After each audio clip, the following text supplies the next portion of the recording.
Ayan, magandang umaga sa inyo mga kapatid.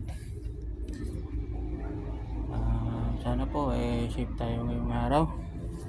Nandito na naman po ako sa aking kubo.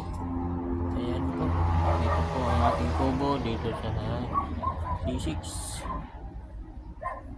Ayan po, kaya po tayo nandito is magpupunla na po tayo ulit ng ating mga pananim na lettuce. Pupunla na po natin ngayon yung buto. Kunin lang po natin yung mga gagamitin natin na pagpupunla natin. So nga po pala mga kapatid, ako direct showing na po ako. Ayan, tignan nyo po yung area namin dito. Ayan po, kukunin lang po natin yung mother pala mga kapatid. Nagwawalis, aga pa nagwawalis. Yan ako sama. Kunin lang po natin mga kapatid yung aking mga gamit.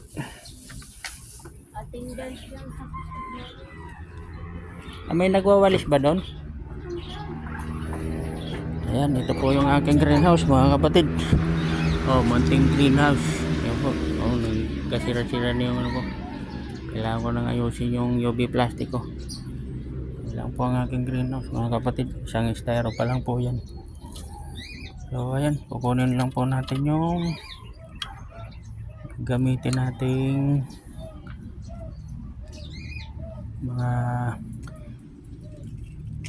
styro cups nating pagpupulan. Ito nga po pala yung aking ginagamit mga kapatid, styro box. Ito po yung ginagamit kong taniman ng lettuce. Yan po siya, ganyan po siya kahaba. 15 holes po yan mga kapatid. Ayan, yan po yung kanyang takip, 15 holes. PC po yung butas niya. So 15 heads din po ng lettuce. Ito naman po yung aking kukupit. Ayan, natuyo na siya. Ano po yan mga kapatid, ito yung pinag-harvestan ko na. I-recycle lang po natin. Pwede pa po natin siyang gamitin na pagtaniman ulit. Pinapabulok ko lang po yung mga ugat ng lettuce na natira sa sa pag-harvest. Ayan, ito po yung gagamitin natin na pagpupulaan. Ito, kulang pa po ito. 1, 2, 3, 4, 5, 6, 7, 8. Siyam. Nasaan yung iba ma? Ay, yung iba nito. Siyam pa lang to. Nandoon sa ano? Saan? Sa bag? Dito, sa eco bag? Mabili ka pa. Ikaw, bili ka doon. Ikaw, nasa pupunta na ako doon. Saan ako bibiling pansit? Andun daw atin ano. Ayan, mayroon pa nga dito mga kapatid. Ayan na sa harap. Galing ng yung pinadala ko dun sa kapatid ko sa Pasig. Ayan sa harap mamaya. Oo, sige. Ay, mamaya ulan na yun. Hindi ko alam saan bibili. Ilan ba tong cups na to? 4? 4 yan. Sabi nga ni ate mo, di pa ni mama iniwan yung isang cup. Kailangan ko nga tong cup kasi magpupunla. Paano Kailangan ninuy mo yun. paano Huwag mong taniman ng rose. Kasi paano ako magpupunla ulit? Maganda ito. Siyempre kukupit yan eh. Saka may na yan, may nutrient solution na yan. Kaya mabilis mabuhay yung halaman dyan. Yan o. Ano na yan? Saan? Yan. Dito lang sa harap. Yan o. Yan o. Saan harap? Sabi na yan na ano ba ang tawag dyan? Ito yung tawag. Pilipil? Yan mo sa may puso. Ito po yung natin mga kapatid. Hugasan ko pa pala itong mga kapatid. Dito na hugasan na po ito. Malinis na po ito. Itong mga ginamit natin na una, i-recycle lang natin siya. Pwede pa natin siyang gamitin ulit sa ating pagpupunla ngayong araw. Ito na po yung pangalawang pagpupunla ko ng lettuce. At ito na rin yung pangalawang dry run na igagawin ko ngayong araw mga kapatid. Ayan, tatanggalin lang po natin kasi ito mga kapatid, pinadala ko po ito sa Pasig doon sa kapatid ko. Binigyan ko yung aking kapatid doon sa Pasig ng lettuce.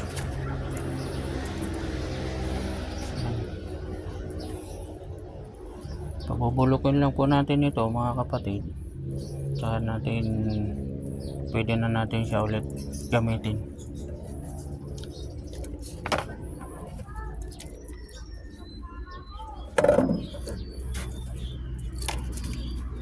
Pwede na natin siyang gamitin na pagtaniman ulit ng lettuce. Ito lang po yung ginagamit natin sa pag-hydroponic. Kailangan po meron tayong kukupit, tapos itong styro cups. Ito po ihugasan ko po muna bago siya lalagyan ng panibagong kukupit. Ito naman po is nahugasan na po ito, malinis na po ito. Ito lang yung hugasan natin, yung apat. So kulang pa ako ng isa, nawala po kasi yung isa ko, nilipad yata ng hangin. Ayan, samahan nyo muna ako mga kapatid, tayo ay pupula ngayong araw. Ito yung aking mga kapatid. Ito pa yung aking kubo. Ayan po, yung aking kubo dito. Sabihin ko, nandun ako sa harap ng kubo. Ayan. So ayan mga kapatid, bubit po muna tayo ng ating sarap. So yung gasang ko lang po ng tubig. Hindi na po tayo, hindi ko na po ito gagamitan ng sabon. Gasang lang po natin para matanggal yung mga kukupit. Para lagyan natin ng bagong kukupit. Hindi na po natin siya nang gagamitan ng sabon. Kasi magkaroon ng chemicals yung ating tayo kap. Makapit po sa ating halaman na lettuce. Kaya gasang lang po natin ng tubig. Okay na po yan. Direct showing po ako kaya pwede kung gusto nyo na rin po naman magpunla ng na may punlaan kayo, meron naman yung seedlings, may seedling tray kayo, pwede naman. Pero ako kasi mga kapatid is nagda-direct showing na ako, kaya dito ko na siya mismo pinupunla. Lang po ito, naka bottom watering lang po ito mga kapatid. Hanggang sa pagka nagkaroon na siya ng 4 na dahon mga kapatid,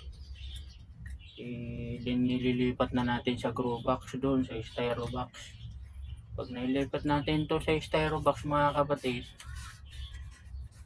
tuloy-tuloy na to, hindi na natin siya gagalawin doon hanggang sa lumaki siya, hanggang sa ma-harvest natin. Ganun po ito mga kapatid. Hindi na ako mga kapatid, hindi na ako nagta-transplant kasi direct na to, direct showing na po yung ginagawa. Mamaya papakita ko sa inyo mga kapatid kung paano gumawa nito. Ito pwede kayong bumili ng ganito na may butas na. Na-order naman po ito sa sa Shopee or sa Lazada na mayroon ng ganito, may butas na. Pero mamaya papakita ko sa inyo na pwede tayong gumawa ng DIY nito. May nabibili po nito sa sa palengke o sa mga sa mga grocery store. Meron pong mga styro cup. Kayo na lang po gumawa. Mamaya papakita ko po sa inyo kung paano gumawa ng ganito.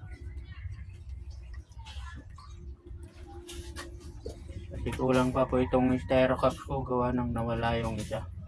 Kaya 14 pa lang po ito, kulang na isa. Kaya gagawa po tayo mamaya ng isa pa. Yan, napaano po yung yung paggawa ko mamaya ng aking paggawa nito, styro cups. Yung ating gagamiting mga styro cups na pagpupunlaan ng ating mga buto ng lettuce. So 15 cups na yan for 15 holes ng styro mga kapatid. Ayan na po. Lalagyan na po siya natin ng lalagyan na po natin siya ng kukupit.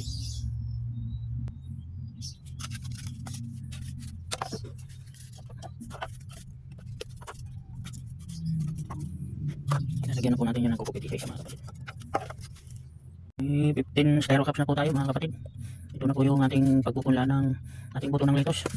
15 styro for 15 15 styro cups for 15 holes ng ating styro box. Ayan, 15 cups din po yan.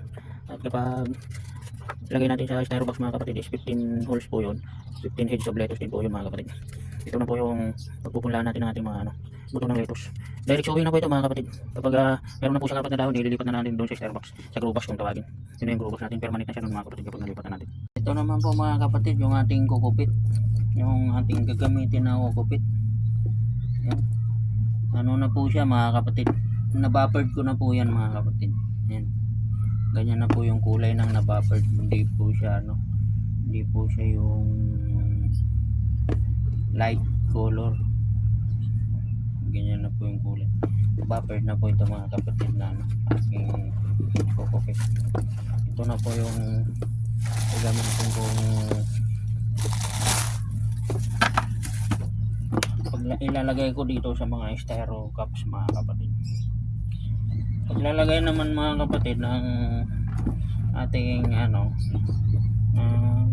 itong kukupit, ganito lang po yung paglalagay natin sa sa styro cups. Hindi natin kailangan punuin siya mga kapatid. Ganyan lang po siya. Tatak-tak lang po natin.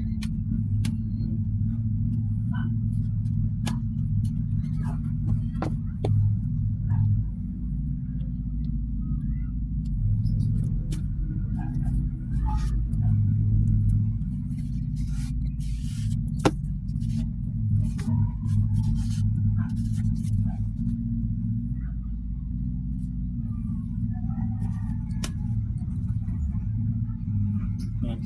Ganyan lang po siya mga kapatid. Ganyan lang po kadami. Yung sa kratki ganito karami mga kapatid. Pero kapag NFT po kasi is kalahati lang dito ang laman. Ito kasi ganito halos puno siya mga kapatid. Dahil kratki method po yung yung system natin. Ganito po siya kadami magka-kratki method. Yan po ay ayon sa aking natutunan sa aking mga panonood sa mga YouTube videos, mga mga kapatid, mga video tutorial video sa YouTube. Ayun po. Ganun lang mga kapatid. Ulit-ulitin lang po natin yung ulit-ulitin na lang po natin yung paglalagay ng kukupit sa ating Pisa-pisa ko lang yung mga kapatid yung kukupit para maging maging buwag at yung iba buo mga kapatid. Yan, nilagay ko lang. Sinipisa lang natin yung mga buo. Na mga kapatid, tayo tapos na maglagay ng ating mga kukupit sa ating styro cups. Ayan. Ang gagawin po natin is babasain lang po natin yan bago natin pagpunlaan ng buto. Ito po yung gagamitin natin, spray bottle. Lagyan lang po natin ng hangin para po siya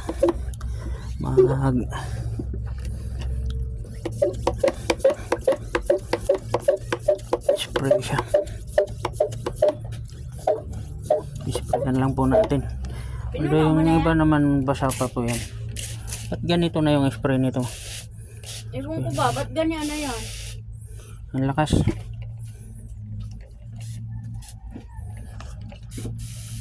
Yan, ganyan. Sprayan lang natin mga kapatid para mabasa siya. Kasi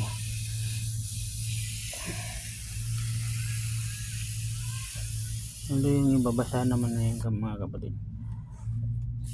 Sprayan lang natin para mabasa bago natin pagpunlaan.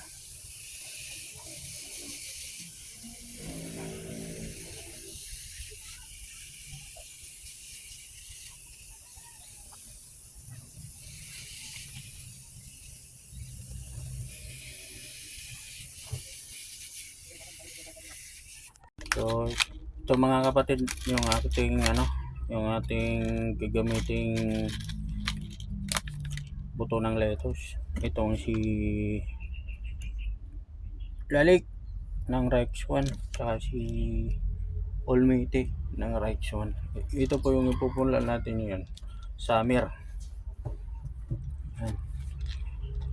So ito po yung buto na gagamitin natin mga kapatid. Bubuksan lang natin.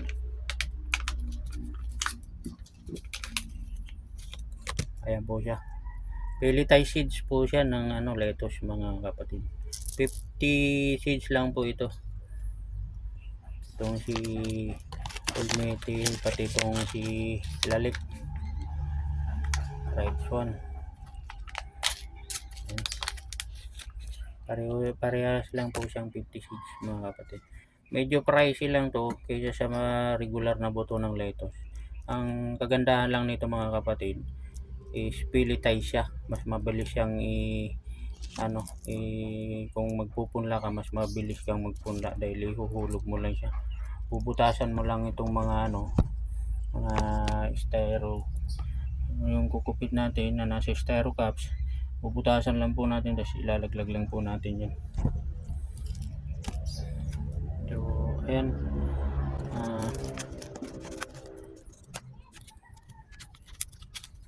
lagyan lang po natin dito ulit sa para hindi po tayo malito. Ilalagyan natin ng label yung ating buto para hindi tayo malito kung alin yung anong variety ng buto yung ating pupunla, kasi wala po siyang label dito mga kapatid. Kaya nilalagyan ko lang siya ng marking. Lalagyan ko lang siya ng kasi ito si Olmete. Lang ilalagay natin dyan mga kapatid. Ang galing ng ko, parang tuldok lang. Tapos ito naman lalagay natin si Lalik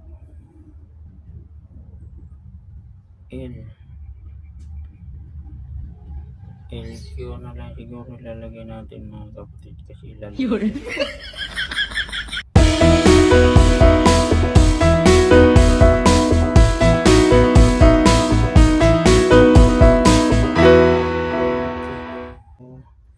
Tatanda natin Olmete, saka LQ si Lalik.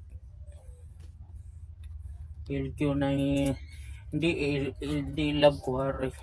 Love. Ano yun? Love quarry. Ano yun mga kapatid? Sorry. LQ.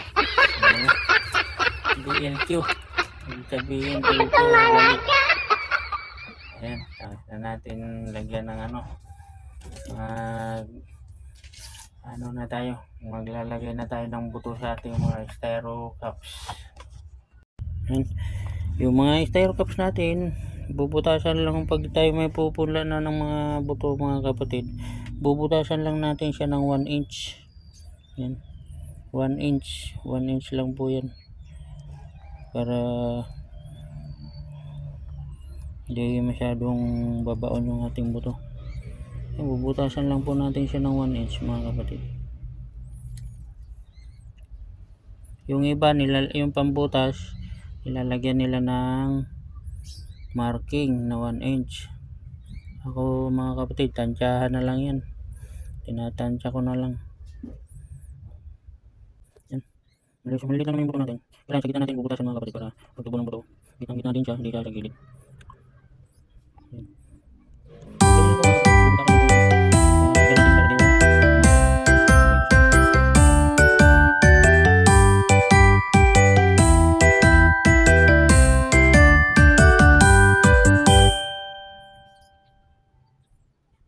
Yan lang mga kapatid. Butas-butas lang tayo bago natin ihulog yung ating mga buto. Yan, butas mo lahat. Ayun, butasan natin sa lahat mga kapatid. Butas na po yung lahat. Ihulog na lang po natin yung buto din. Unahin natin itong si Lalik. Unahin na natin itong si Lalik mga kapatid. Ayan, maglalaglag tayo ng buto mga kapatid. Lalagyan na natin itong buto ni Lalik. Magpupula tayo ng 2, 4, 6, 8 cups. Bawat butas mga kapatid, isang buto lang ilalagay natin. Ilalagay natin yung buto yan. Pagpapin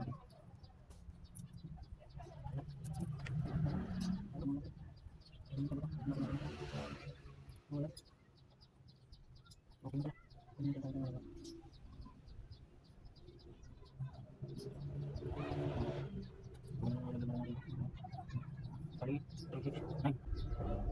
Yung buto ng ating ipinunlak ngayong araw mga kapatid.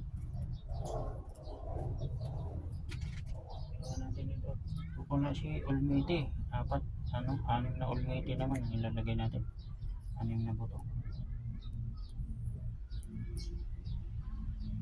Isa, 2, 3, 6.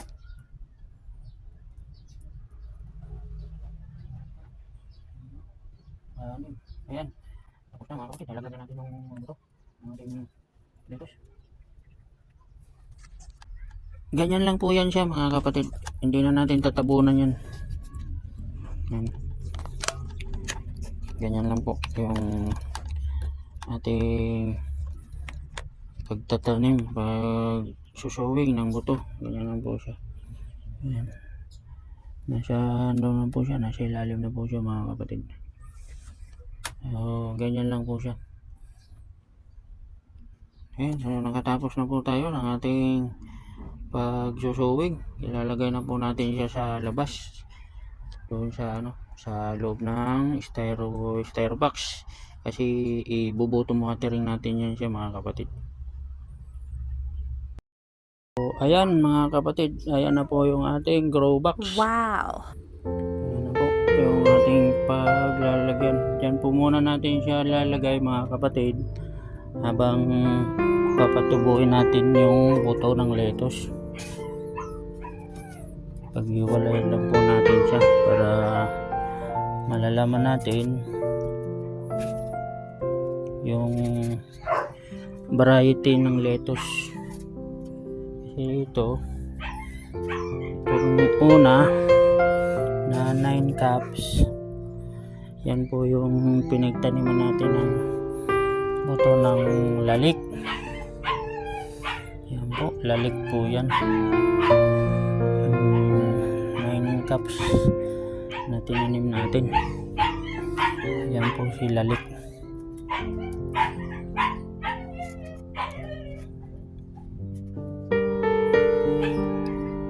Ito po si lalik. Tapos dito na natin ilalagay sa kabila yung 6. Si si Olmiti naman po ito.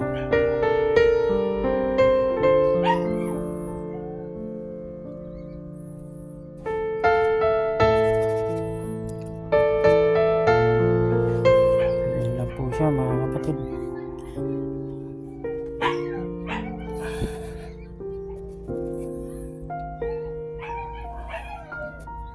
Ayan. Yan po si Olmiti.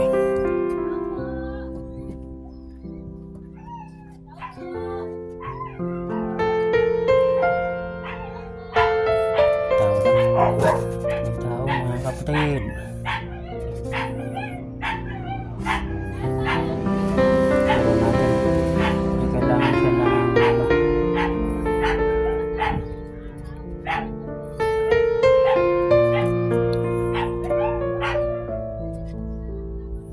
Kailangan siyang masikatan ng araw mga kapatid para pagtubo ng... Ayan na po mga kapatid, nasa kanyang grow box na po ang aking mga pinulang lettuce at na po siya, nakaboto. Pakipindot naman po mga kapatid ng like, follow, and subscribe para lagi po kayong updated sa mga video na i-upload ko pa po. Maraming salamat.